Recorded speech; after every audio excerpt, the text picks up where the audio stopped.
Hi students, this is me Ajay Sharma and students, आज के इस चैप्टर में मैं आपको पढ़ाने जा रहा हूँ use of will be.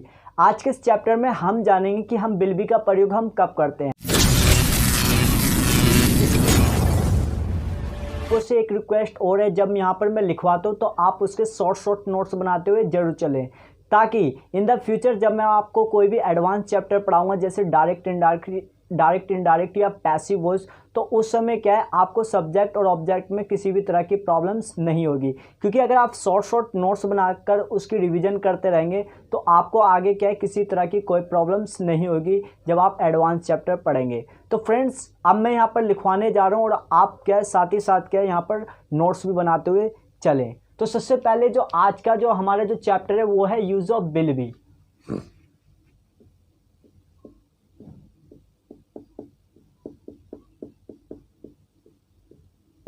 Will be, और ये जो यूज ऑफ विल बी है ये बिना क्रिया के साथ के चैप्टर कर रहे हैं अभी हम। अभी इसमें कोई भी एक्शन नहीं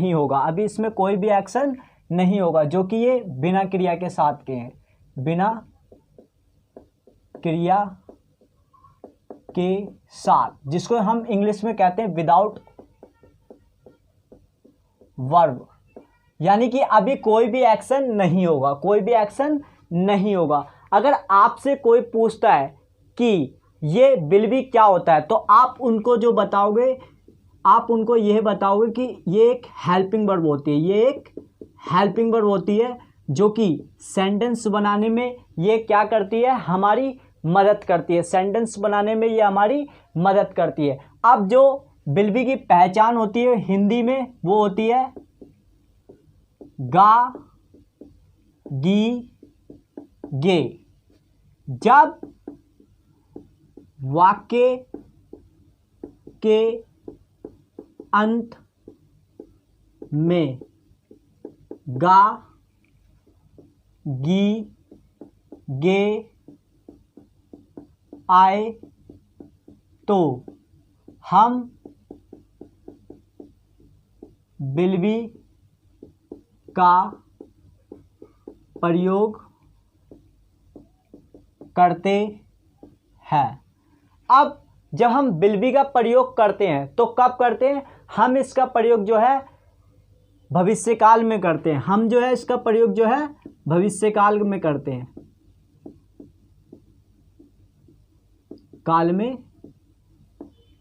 हैं, अब भविष्यकाल क्या होता है, जो होने वाला है, इन द फ्यूचर जो होने वाला है, भविष्यकाल, जो कि इंग्लिश में हम इसको फ्यूचर कहते हैं। अब हम देखेंगे कि जब भी कोई भी सेंटेंस शुरू हो, जैसे आई, ही, सी, इट, दिस, डैट, उनके साथ विल बी का प्रयोग करेंगे। और जब भी कोई भी सेंटेंस शुरू होंगे यू, वी, दे, दिस, दोस, बहुवचन, दो या दो से ज़्यादा नाम के साथ, तो उसके भी साथ हम विल बी का ही प्रयोग करेंगे। जैसे मैं यहाँ पर लिखने जा रहा हूँ विल बी। अब विल बी के साथ कौन कौन से जो है बेसिक जो मैंने आपको वर्ड पढ़ाए थे वो आते हैं, यानी कि विल बी के साथ क्या है कौन कौन से शब्द आएंगे, जो कि हम यहाँ पर देखेंगे। सबसे पहले क्या है, आई, ही, सी, इट, दिस, डैट, जिसको हम कहते हैं एक वचन एक नाम, सिंगुलर, एक वचन एक नाम के साथ। उसके बाद हम देखते हैं जो विल बी के साथ आते हैं you, we, they, these, those, जो बहुवचन वाले होते हैं, बहुवचन, दो या दो से ज़्यादा नाम के साथ। अब जो ओल्ड इंग्लिश में क्या था, जो आई और वी होते थे सेल उनके साथ आता था, यानी कि सेल के साथ ओल्ड इंग्लिश में क्या होता था, आई और वी का प्रयोग करते थे। बट याद रहे कि अब सेल का प्रयोग हम नहीं करते हैं। मोस्ट ऑफ टाइम अगर आप देखोगे स्पीकिंग में शैल का प्रयोग नहीं करते। बस नॉलेज के हिसाब से इसको याद रखें कि जब ओल्ड इंग्लिश में क्या होता था कि आई और वी क्या है, शैल के साथ आता था। अब क्या है, शैल का प्रयोग नहीं करते। स्पीकिंग में तो खैर इसका बिल्कुल प्रयोग हम नहीं करते हैं, ठीक है। तो शैल का प्रयोग हमें नहीं करना है। अब आई और वी का प्रयोग हमें किसके साथ करना है, विल बी के साथ करते हैं, ठीक है। अब यहाँ पर हम एक चीज़ और देखेंगे, एक तो होता है बी जिसका मतलब होता है होना और बनना, फिर एक होता है बिकम जिसका मतलब होता है बनना, ठीक है। अभी मैं बिकम का और बी का प्रयोग बताऊंगा कि हम बी की जगह हम बिकम का प्रयोग कैसे कर सकते हैं। तो अब जो मैं आपको सबसे पहले क्या है यहाँ पर रूल्स यानी कि नियम लिखवाने जा रहा हूँ, जो कि पहला होता है अफर्मेटिव का रूल्स। अगर इन रूल्स के हिसाब से अगर इन नियमों के अनुसार अगर आप अपने सेंटेंस बनाते हो तो आपके सेंटेंस गलत नहीं जाएंगे, तो आपके सेंटेंस गलत नहीं जाएंगे। जिसमें सबसे पहले आता है अफर्मेटिव का रूल। अफर्मेटिव माने होता है जो कि साधारण, ठीक है। जिसका जो पहला होता है सब्जेक्ट विल बी ऑब्जेक्ट। मैंने आपको पिछली वीडियो में भी ये बताया था कि सब्जेक्ट हमेशा वो होता है जो हमेशा वाक्य के शुरू में आता है, ऑब्जेक्ट हमेशा वो होता है जो कि हमेशा वाक्य के अंत में आता है। विल बी क्या है, यहाँ पर एक हेल्पिंग वर्ब है जो कि सेंटेंस बनाने में हमारी मदद करेगी। उसके बाद हम देखेंगे आता है नेगेटिव वाला सेंटेंस यानी कि नहीं वाला, जिसमें जो नोट होता है वो हमेशा तीसरे नंबर पर आता है, जिसमें subject plus will plus not plus be plus object. हम यहाँ पर देखेंगे जो विल है वो नोट है वो विल बी के बीच में आता है, वो हमेशा तीसरे नंबर पे आता है। उसके बाद हम देखते हैं इंटेरोगेटिव वाला जिसको हम कहते हैं क्या वाला। इससे पहले हमने देखा नेगेटिव वाला जो कि यहाँ पर लिखा है नहीं वाला, ठीक है। जो कि नोट हम देखते हैं वो हमेशा तीसरे नंबर पर आता है, ठीक है। इसके बाद आता है इंटेरोगेटिव होता है क्या वाला, जिसमें क्या होता है हेल्पिंग वर्ड जो होती है वो उठ के आगे आ जाएगी। तो will subject be plus object. अब इसमें जो है इंटेरोगेटिव में क्या होता है, जो क्वेश्चन मार्क होता है वो पहले लग जाता है। फिर उसके बाद जो हम देखते हैं वो आता है इंटेरोगेटिव नेगेटिव, जिसको हम कहते हैं क्या और नहीं वाला, जिसको हम कहते हैं क्या और नहीं वाला। अब इसमें क्या होता है, जो हेल्पिंग वर्ड होती है वो उठ के आगे आ जाती है, जो हेल्पिंग वर्ड जो होती है वो उठ के आगे आ जाती है। Will subject not be plus object. अब जो हम यहाँ पर देख रहे हैं जो नोट है वो विल बी के बीच में आ रहा है, वो भी तीसरे नंबर पे। अब आप यहाँ पर देखते हो जो कि मैंने लिखा हुआ है अफर्मेटिव का रूल्स है, जिसमें सब्जेक्ट जो है पहले आता है, उसके बाद हेल्पिंग वर्ब आ जाती है, फिर ऑब्जेक्ट जो होता है वो हमेशा वाक्य के अंत में जाता है। उसके बाद हम देखते हैं नेगेटिव वाला होता है नहीं वाला, जिससे subject will not be object. Note हमेशा विल बी के बीच में आता है हमेशा, जो कि तीसरे नंबर पे आता है। उसके बाद होता है इंटेरोगेटिव होता है क्या वाला, जिसमें विल जो होता है वो उठ के आगे आता है, फिर उसके बाद सब्जेक्ट चले जाता है उसके पीछे, जो कि यहाँ पर लिखा है विल सब्जेक्ट बी ऑब्जेक्ट। फिर उसके बाद आता है इंटेरोगेटिव नेगेटिव, जिसको कहते हैं क्या और नहीं वाले। तो क्या है, विल जो है इसमें उठ के आगे जाएगा, फिर नोट इसमें भी तीसरे नंबर पे चलेगा। तो पहले will subject not be plus object. अब फ्रेंड्स यहाँ पर बी हो माने होता है होना और यहाँ पे बिकम माने होता है बनना। अब मैं आपको बताने जा रहा हूँ जो कि इसमें जो नया जो मैं ऐड कर रहा हूँ, जो कि बी का प्रयोग हम कब करते हैं और बिकम का प्रयोग हम कब करते हैं, तो इसको ध्यान से सुनना। हमेशा याद रखें कि बी का प्रयोग उस जगह करना जब भी हम कहीं पर जैसे प्रेजेंट हुए, जैसे फॉर एग्जांपल मैं लंदन में होऊंगा, यानी कि मैं लंदन में होऊंगा, यानी कि मैं लंदन में रहूँगा, यानी कि मैं लंदन में होऊंगा, तो मैं प्रेजेंट होऊंगा इन द फ्यूचर। तो इसका सेंटेंस बनाएंगे हम इस तरह से अफर्मेटिव का, I will be, I will be in London, I will be in London, यानी कि मैं लंदन में रहूँगा। उसके बाद जो आएगा वो जो कि सेकंड सेंटेंस है वो होगा she will be here tomorrow, she will be here tomorrow, वह कल यहाँ रहेगी, वह कल यहाँ रहेगी। उसके बाद हम देखेंगे my father will be in the park, my father will be in the park, my father will be in the park, my father will be in the park. और फिर उसके बाद हम देखेंगे जैसे कि मैंने बोला I will be in the meeting, I will be in the meeting, यानी कि मैं प्रजेंट रहूँगा मीटिंग में, यानी कि मैं प्रजेंट रहूँगा मीटिंग में। जैसे I will be in the meeting, मैं मीटिंग में रहूँगा। तो यहाँ पर आप देख सकते हो कि मैंने बी का प्रयोग कैसे करा है कि जब भी मैं इन द फ्यूचर कहीं प्रेजेंट रहूँगा, जैसे I will be at home, I will be at home.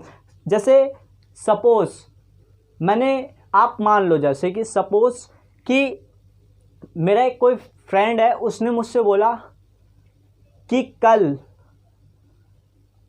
आप कहाँ रहोगे, कल आप कहाँ रहोगे। या मेरा दोस्त है वो मुझसे पूछ रहा है कि अजय कल तू कहाँ रहेगा या कल तुम कहाँ रहोगे, तो मैं बोलूँगा यार I will be at home, I will be at home, यानी कि मैं घर पर जो हूँ प्रजेंट रहूँगा, मैं घर पर जो हूँ प्रजेंट रहूँगा। तो हम जब भी कहीं पर भी प्रजेंट रहेंगे तो बी का प्रयोग करेंगे हम यहाँ पर, ठीक है। अब इसी की जगह अगर मैं मान लो सपोज करो बिकम का प्रयोग करूँ तो कैसे करूँगा, जैसे कि इन द फ्यूचर में कुछ भी बनूँगा अपनी लाइफ में, जैसे कुछ भी बनूँगा या आप अपनी ज़िंदगी में कुछ भी बनोगे तो वहाँ पर क्या है, आप बिकम का प्रयोग करोगे। वहाँ पर जैसे आप किसका प्रयोग करोगे, बिकम का। फॉर एग्जाम्पल देखो यहाँ पर, तो सबसे पहले हमने क्या है बी का प्रयोग करना सीखा, अब हम जानेंगे बिकम का प्रयोग कैसे करेंगे। जैसे कि फॉर एग्जाम्पल मैं एक प्रोफेसर बनूँगा, मैं एक प्रोफेसर बनूँगा, तो इसका सेंटेंस बनाते हैं। अब मैं एक प्रोफेसर बनूँगा, अब बी की जगह क्या है बिकम। मैंने क्या बोला, जब भी हम कहीं प्रजेंट रहेंगे तो बी का प्रयोग करेंगे, और जब भी हम अपनी लाइफ में कुछ बनेंगे तो उस जगह क्या है, हम बिकम का प्रयोग करेंगे। जैसे मैंने बोला मैं प्रोफेसर बनूँगा, मैं एक प्रोफेसर बनूँगा, तो I will become a professor, I will become a professor. अब मैंने बोला जैसे कि वह मेरी फ्रेंड बनेगी, वह मेरी फ्रेंड बनेगी, तो she will become my friend, she will become my friend, वह मेरी मित्र बनेगी। या अब मैंने बोला तुम मेरे अध्यापक बनोगे या आप मेरे अध्यापक बनोगे, तो you will become my teacher, you will become my teacher, you will become my teacher. अब मैंने बोला मैं अमीर बनूंगा, मैं अमीर बनूंगा, तो इसका क्या होगा, आई विल बिकम रिच। तो स्टूडेंट्स अभी हमने यहाँ पर देखा कि कई स्टूडेंट्स को मैंने देखा जब मैं क्लास ले रहा था तो उन्हें क्या बी में और बिकम में बहुत ज़्यादा कन्फ्यूजन हो रहा था। उनको यही समझ में नहीं आ रहा था कि बी का प्रयोग कब करते हैं और बिकम का प्रयोग हम कब करते हैं। मैं फिर से दोहरा रहा हूँ इस बात को, मैं दोबारा से रिपीट कर रहा हूँ इस बात को कि बी का प्रयोग हम जब भी करेंगे कि जब हम कहीं पर प्रेजेंट रहेंगे, ठीक है ना। जैसे I will be in the park, I will be at home, तो मैं जो होम में हूँ मैं वहाँ प्रजेंट होऊंगा। या जब मैं अपनी ज़िंदगी में कुछ बनूंगा, जैसे I will become a professor, I will become your friend, तो जब भी हम कुछ बनेंगे तो वहाँ पर बिकम का प्रयोग करेंगे, और जब भी हम कहीं पर प्रजेंट रहेंगे तो वहाँ पर हम बी का प्रयोग करेंगे। बिकम का प्रयोग हम कब करेंगे, जब हम कुछ चीज़ जब हम कोई चीज़ बनेंगे, जैसे I will become a teacher, I will become a professor, I will become your friend, you will become my best friend, you will become rich in your life, ठीक है ना। तो जब भी हम कोई चीज़ बनेंगे तो बिकम का प्रयोग करेंगे, और जब भी हम कहीं पर प्रेजेंट रहेंगे तो हम बी का प्रयोग करेंगे। तो फ्रेंड, मैं इस चैप्टर को एक और बार रिवीजन करा रहा हूँ, ठीक है, इसको ध्यान से देखना। जो कि हम यूज़ ऑफ विल बी कर रहे हैं, जो कि विल बी क्या है, एक हेल्पिंग वर्ब है। यहाँ पर विल बी क्या है, एक हेल्पिंग वर्ब है, और हेल्पिंग वर्ब वो होती है जो हमेशा सेंटेंस बनाने में हमारी मदद करती है, ठीक है। हमने देखा बिना क्रिया के साथ के चैप्टर कर रहे हैं, जिसमें अभी कोई भी एक्शन नहीं हो रहा है, कोई भी एक्शन नहीं हो रहा है। इसकी जो हमने पहचान देखी है वो देखा है हमने गा गी गे, जो कि हम इसकी पहचान देख रहे हैं गा गी गे। जब वाक्य के अंत में गागेगी आए तो हम विल बी का प्रयोग करते हैं भविष्य काल में, विल बी का प्रयोग करते हैं हम भविष्य काल में, ठीक है। उसके बाद हमने देखा विल बी के साथ क्या है, आई ही सी इट दिस डैट, एक वचन एक नाम के साथ आता है। फिर हमने देखा विल बी जो है वो बहुवचन के भी साथ आता है, जो कि यू वी दे दीज दोस्त, बहुवचन दो या दो से ज़्यादा नाम के साथ। फिर हमने जस्ट उसके बाद देखा कि अब जो है स्पीकिंग में शैल का प्रयोग हम नहीं करते हैं। बस इसको एक नॉलेज के तौर पर इसको याद करने के लिए हम ये जानेंगे कि पहले के समय क्या है, ओल्ड इंग्लिश में आई और वी के साथ क्या है, शैल आता था, शैल आई और वी के साथ आता, जो कि अब शैल का प्रयोग नहीं करते हैं। तो अब शैल का प्रयोग हम नहीं करते स्पीकिंग में, तो इसका खासकर प्रयोग हम नहीं करते हैं। तो आई और वी किसके साथ आता है, अब विल बी के साथ आता है। यहाँ पर आप देख सकते हैं ये रहा आई और ये रहा वी, ठीक है। तो आई और वी क्या है, विल बी के साथ आते हैं, ठीक है। अब हमें शैल का प्रयोग हम नहीं करते हैं स्पीकिंग में। फिर हमने देखा उसके बाद कि बी का प्रयोग हम कैसे करते हैं और बिकम का प्रयोग हम कब करते हैं, जिसके मैंने यहाँ पर एग्जांपल दिए थे कि हम बी का प्रयोग हम कब करते हैं। बी का प्रयोग जब करते हैं जब हमें कहीं पर प्रेजेंट रहना है, जैसे कि मैंने बोला I will be in London, कि मैं लंदन में रहूँगा, ठीक है। फिर उसके बाद मैंने बताया था आपको सी विल बी हेयर टुमारो, वह कल यहाँ रहेगी। फिर उसके बाद मैंने आपको बताया था my father will be in the park, मेरे पापा जो हैं पार्क में रहेंगे, क्योंकि वो प्रेजेंट रहेंगे। तो जब भी हम कहीं पर भी प्रेजेंट रहेंगे तो वहाँ पर क्या है, हम बी का प्रयोग करेंगे। उसके बाद जो मैंने आपको एग्जांपल दिया था वो मैंने बताया था कि I will be in the meeting, I will be in the meeting, ठीक है। तो क्योंकि क्या है, मैं मीटिंग में प्रेजेंट रहूँगा, तो कहीं पर भी जब हम कहीं पर भी प्रेजेंट रहेंगे तो वहाँ पर क्या है, हम बी का प्रयोग करेंगे। फिर उसके बाद मैंने बताया कि हम बिकम का प्रयोग कैसे करते हैं। जैसे फॉर एग्जांपल, जब भी हम अपनी ज़िंदगी में कुछ बनेंगे, जैसे मैं नेता बनूंगा, मैं तुम्हारा मित्र बनूंगा, मैं अध्यापक बनूंगा, मैं प्रोफेसर बनूंगा, तो वहाँ पर क्या है, बिकम का प्रयोग करते हैं। जैसे फॉर एग्जांपल यहाँ पर मैंने लिख रखा है I will become a professor, she will become my friend, you will become my teacher, I will become rich. तो यहाँ पर हमने यहाँ पर देखा कि बी का प्रयोग कब करते हैं और बिकम का प्रयोग हम कब करते हैं। हम मुझे उम्मीद है कि आपको क्या है, इसमें कभी भी कोई कन्फ्यूज़न नहीं होगी, जो कि इस चैप्टर में जो कि हमने देखा जो बदलाव हुआ है वो बी और बिकम का। तो कई बच्चों को इसमें कन्फ्यूजन थी, आप कन्फ्यूजन नहीं होनी चाहिए। उसके बाद हमने देखा रूल्स, जो कि अफर्मेटिव के हमने देखे थे, जो कि सब्जेक्ट मैंने बताया था आपको वो होता है जो हमेशा वाक्य के शुरू में आता है, और ऑब्जेक्ट वो होता है जो हमेशा वाक्य के अंत में आता है। जिस अफर्मेटिव का हमने देखा था subject plus will be plus object. फिर हमने नेगेटिव देखा था नहीं वाला, जिसमें लिखा था subject will not be object. Not हमेशा मैंने आपको बताया था कि तीसरे नंबर पे आता है। फिर उसके बाद मैंने आपको बताया इंटेरोगेटिव। इंटेरोगेटिव होता है क्या वाला, जिसमें हेल्पिंग वर्ब के आगे आ जाएगी। अब विल सब्जेक्ट बी ऑब्जेक्ट। फिर उसके बाद हमने देखा था इंटेरोगेटिव नेगेटिव क्या और नहीं वाला, तो will subject not be object. तो फ्रेंड्स ये था आज का हमारा वीडियो। आई होप आपको वीडियो काफ़ी अच्छी लगी होगी, आपने कुछ नया सीखा हो। और स्टूडेंट्स आप लोग क्या है, अगर आपको इसी तरह के और चैप्टर चाहिए, अब मैंने सोचा है कि मैं इसके बाद हैज़अप का चैप्टर जो है मैं पढ़ाने जाऊंगा आपको, जिसमें हैज़अप में मैं आपको बताऊंगा कि क्या चेंजिंग हुए, कि हैज़अप को क्या हम एडवांस के तौर पे हम उसको पढ़ेंगे, क्योंकि अब ओल्ड इंग्लिश का प्रयोग नहीं होता है। कि जैसे कि मैंने बताया कि यू हैव नॉट मनी, ठीक है, तो ऐसे नहीं, अब हम इसको एडवांस में पढ़ेंगे। जैसे you don't have money, she doesn't have knowledge, तो मैं आपको क्या है हैज़अप का चैप्टर एकदम एडवांस से पढ़ाऊँगा, क्योंकि अगर आप MNC वगैरह में जाते हो तो वहाँ पर अगर जब वो इंटरव्यू वगैरह लेते तो ओल्ड इंग्लिश का प्रयोग नहीं करते हैं। तो समय के साथ साथ क्या है काफ़ी चेंज आ रहा है, तो आप भी साथ ही साथ इंग्लिश के साथ आप भी अपडेट रहें, ठीक है। तो फ्रेंड्स मैं नेक्स्ट चैप्टर में आपको मिलता हूँ, तब तक के लिए बाय बाय।